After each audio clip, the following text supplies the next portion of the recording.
छठा उदाहरण में क्या कह रहा है, चंपा नाम की एक लड़की जो है वो सेल में जाती है। कहाँ जाती है? सेल में। सेल में कुछ पैंट और स्कर्ट खरीदने गई। पैंट और स्कर्ट, स्कर्ट समझते जो ऊपर में पहनते, पैंट तो पैंट ही होते हैं। जब उसकी सहेलियों ने पूछा कि प्रत्येक के कितने नग खरीदे, कितने नग, नग कहते पीस, कितने पीस खरीदे, यानी स्कर्ट कितनी खरीदी, कैठो खरीदी, पैंट कैठो खरीदी, तो उसने उत्तर दिया, किसने? चंपा ने उत्तर दिया, स्कर्ट की जो संख्या है खरीदी गई पैंटों की संख्या की 2 गुनी से 2 कम है। क्या बोली? स्कर्ट मैं इतना खरीदी कि पैंटों, मैंने जितना पैंट खरीदी उसका दुगुना से 2 कम मेरा स्कर्ट है। फिर पुनः कहती है स्कर्ट की संख्या खरीदी गई पैंटों की संख्या की 4 गुनी से भी 4 कम है। पहली बार कही कि जितना मैंने पैंट खरीदी उसका दुगुना से 2 कम है। दूसरी बार कह रही है कि देखो मैंने जितना पैंट खरीदा ना उसका 4 गुना से 4 कम है। अब कहते हैं कि सहेलियों की यह जानने के लिए सहायता कीजिए कि चंपा ने कितनी पैंट और स्कर्ट खरीदी। अब हमें ये पता लगाना है कितना वो पैंट खरीदी और कितना स्कर्ट खरीदी। चलो, तो हमें नहीं मालूम यहाँ कितने पैंट खरीदी और कितना स्कर्ट खरीदी, तो हम सबसे पहले यहाँ मान लेंगे। लिखेंगे हल। माना कि, ठीक है, पैंटों की संख्या x है, कैठो पैंट है x, वहीं स्कर्ट की बात करेंगे तो स्कर्ट की संख्या हम लोग मान लेते हैं y। ये हम लोगों ने मान लिया। अब प्रश्न के अनुसार 2 कंडीशन है, 2 शर्त दिया हुआ है, तो लिख लेंगे, यहां लिखेंगे प्रश्नानुसार। प्रश्न में क्या कहा? स्कर्ट की संख्या, पहले क्या बोली? स्कर्ट की जो संख्या है यानी y बराबर जो है कितना है? पैंटों की संख्या की दुगुनी। पैंट कितना है? x ठो है, तो x ठो का दुगुना 2 से गुना कर देंगे। पैंटों के दुगुने से 2 कम, 2 कम मतलब 2 घटा देंगे, 2 घटाते हैं। पैंटों की संख्या की दुगुनी से 2 कम, अगर 2 ज्यादा बोलता तो 2 जोड़ देते हैं, क्योंकि कम बोला तो हम इसको घटा दिए। यह हमारा समीकरण 1 बन गया। अब इसको छोड़ दो जैसे का तैसे। दूसरा कंडीशन बताया कि जो स्कर्ट की जो संख्या है, स्कर्ट की संख्या क्या है? y है, यानी y बराबर जो है स्कर्ट की संख्या पैंटों के 4 गुनी से, पैंटों की संख्या x है, x का 4 गुना से 4 कम है। खरीदी गई पैंटों की संख्या की 4 गुनी से भी 4 कम है, तो 4 में 4 घटा देंगे, 4 कम हो गया। पैंटों की संख्या की, खरीदी गई पैंटों की संख्या की 4 गुनी से 4 कम, ये समीकरण 2 हो गया। ठीक है, 2 समीकरण हमारा बन गया। समीकरण बन गया। y बराबर इतना, इधर भी विजय व्यंजक इधर भी, बीच में बराबर है, तो ये क्या हो गया? हमारा समीकरण बन गया। ठीक है, अब एक तरफ करने की जरूरत नहीं है, जैसा है वैसा ही छोड़ दो, कोई दिक्कत वाली बात नहीं है। अब हमें क्या करना है? देखो, वैसे तो ये उदाहरण 6 है, वैसे तो इसको हम लोग और भी कई दूसरे विधि से बना सकते हैं, लेकिन यहाँ चूंकि हम लोग ग्राफ विधि पढ़ रहे हैं इसलिए इसको ग्राफीय विधि से हल करेंगे। क्या करेंगे? ग्राफीय विधि से ही इसको हल करेंगे। तो चलो, ग्राफीय विधि से हल करने के लिए हम क्या करेंगे? सबसे पहले यहां लिख सकते हो ग्राफीय विधि से हल, लिख सकते हैं, कोई दिक्कत नहीं। अब बॉक्स बनाते हैं ग्राफीय विधि से हल करने के लिए। पहले लिखते हैं x, फिर एक ठो y लिखते हैं, इस तरह से 2 बॉक्स बनाते हैं। ठीक है, और ये किसके लिए, किस समीकरण के लिए? तो ये y बराबर 2x घटा 2 के लिए पुनः एक ठो लेंगे x तो y, किसके लिए? तो ये है y बराबर 4x घटा 4, यही हो गया। अब देखो, अब हमें यहाँ अपनी मर्जी से x का मान ले लेना। चलो, यदि x का मान हम अगर 0 ले लेते हैं तो क्या हो जाएगा? 2 गुना 0 0 हो जाएगा ये, तो 0 घटा 2 यहाँ 0 और ये घटा दो तो बचा क्या, घटा 2, यानी y बराबर घटा 2। अगर x का मान हम 0 ले लेते हैं तो y कितना आ गया, घटा 2 आ गया, है ना। वहीं यदि हम x का मान 2 ले लेते हैं, x का मान अगर 2 ले लेते हैं तो 2 दूनी 4 हो जाएगा, 4 में से 2 चला गया 2, यानी जब हम x का मान 2 लेते हैं, x का मान यदि हम यहाँ 2 ले लेंगे तो ये 2 हो गया, तो 2 दूनी 4 हो गया। अब ये कितना हो गया, 4। अब इस 4 में से हम इस 2 को घटा देंगे, 4 में से 2 चला गया, 2 बचा, y बराबर कितना हो गया, 2 हो गया। समझ में आई ना बात। चलो यहाँ देखो, अगर इतना भी समझ में नहीं आता तो यहाँ देखो रफ कर लेते हैं, ठीक है। ये हम लोगों ने पहला समीकरण के लिए लिया, क्या लिया, 2x घटा 2। अगर हम x का मान 0 लिए, x का मान यदि 0 लिए तो ये क्या हो गया, 2 गुना 0, है ना। तो ये तो 0 हो गया, 0 घटा 2 कितना हो गया, 0 घटा 2 का मतलब घटा 2 हो गया, है ना। समझ में आ रही है। यानी जब x का मान 0 लिए तो y का मान घटा 2 आ गया। पुनः यदि हम यहाँ x के जगह हम 2 लेते हैं, x के जगह यदि 2 लेते हैं तो y बराबर कितना हो जाए, 2 गुना 2 घटा 2, तो 2 दूनी 4 घटा 2, 4 में से 2 चला गया, 2 बच गया। क्लियर। तो ये 2 यहाँ 2 आ गया, ठीक है। पुनः हमें यहाँ भी लेना है। अगर हम यहाँ x का मान यदि 1 ले लेते हैं, 0 भी लिख सकते हैं, कोई दिक्कत नहीं, अपनी मर्जी है, जो चाहे ले लें अपनी सहूलियत के अनुसार। x का मान यदि हम 1 ले लेंगे तो कितना हो जाए, 4 गुना 1 करेंगे तो 4 हो जाएगा। x का मान हमने यहाँ 1 ले लिया तो 4 1 4, तो 4 में से 4 चला गया, क्या इतना बचेगा, 0 बच जाएगा। तो y बराबर क्या हो गया, 0।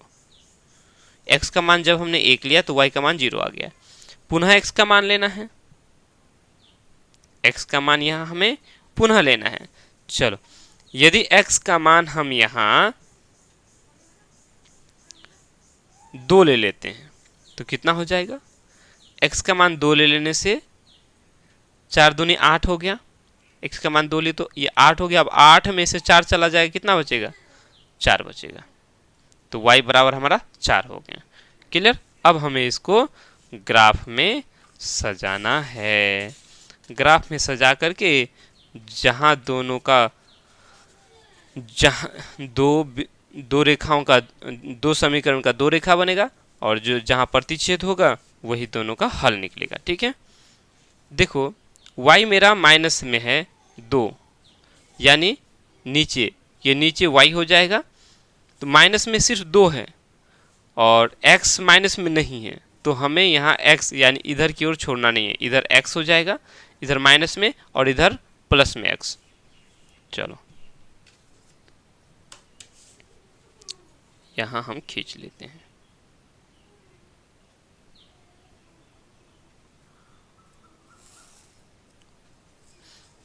y माइनस में है, 1 2 3 4 ठो छोड़ देते हैं।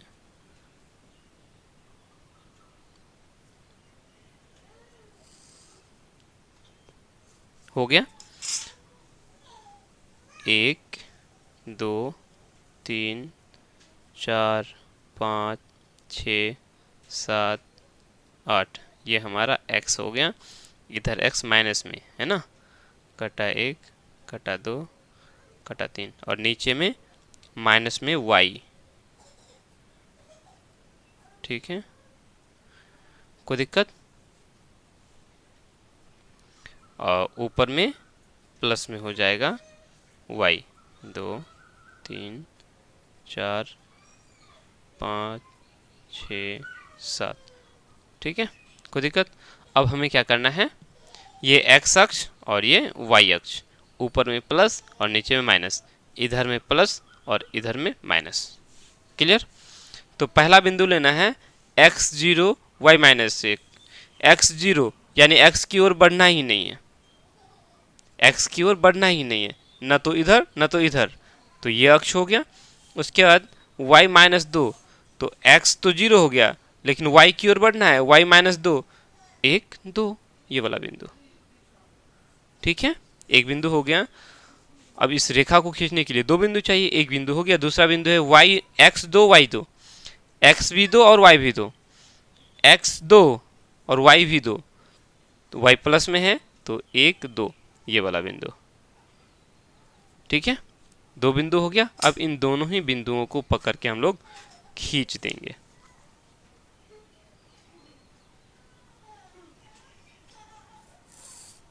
खींच दिया, चलो एक ठो लाइन, एक ठो रेखा बन गया। अब दूसरा रेखा इसके लिए, यहाँ देखो x मेरा 1 y 0, x 1 x की ओर बढ़े, x 1 y 0 y की ओर बढ़ना ही नहीं है, तो कौन सा बिंदु हुआ? यही बिंदु हुआ। ओहो, तो यही तो हल हो गया जी, यही दोनों। अगला है x2 y 4, x2 y 4, x2 x की ओर बढ़े, x2 y 4 y की ओर बढ़ेंगे, 1 2 3 4, ये वाला बिंदु। ठीक है, अब इन दोनों बिंदुओं को पकड़ के फिर हम क्या करेंगे? खींच देंगे।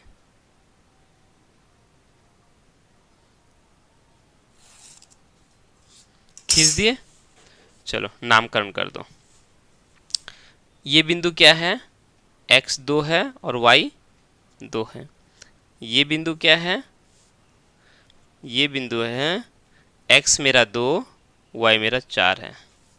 ठीक है, और इस बिंदु का नाम है x 1 y 0। इस बिंदु का नाम है x 0 y 2। क्लियर? अब यहाँ हम देखेंगे कि दोनों ही जो रेखाएं हैं किस बिंदु पर प्रतिच्छेद किया है? 1 और 0 पर प्रतिच्छेद किया है ना? ध्यान से अगर हम देखेंगे तो x 1 और y 0 पर प्रतिच्छेद किया है। ठीक है, तो हम यहाँ लिखेंगे ये दोनों रेखाएं, ये दोनों रेखाएं, ये दोनों ही रेखाएं जो है बिंदु किस पर? 1 0 पर ये र है, प्रतिच्छेद करती है। ठीक है, 1 0 पर प्रतिच्छेद करती है तो बोलेंगे अतः, ठीक है, x बराबर 1 और y बराबर 0, x बराबर 1 y बराबर 0। रैखिक समीकरण युग्म का हल है। अब जब हल है तो हमने क्या देखा? x क्या माना है भाई? x हमारा पेंटों की संख्या है और y स्कर्ट की संख्या है, यानी एक ठो पैंट खरीदी उसने और स्कर्ट खरीदी ही नहीं है। ठीक है, तो बोलेंगे अतः चंपा ने एक पैंट खरीदी तथा स्कर्ट नहीं खरीदी। स्कर्ट की संख्या 0 है, मतलब ये स्कर्ट नहीं खरीदी। समझ में आएगी बात? तो चलो इस तरह से ये भी हम लोग का बनकर तैयार हो गए। दोनों रेखाएं जो जहां कट हो वही कट बिंदु क्या होगा?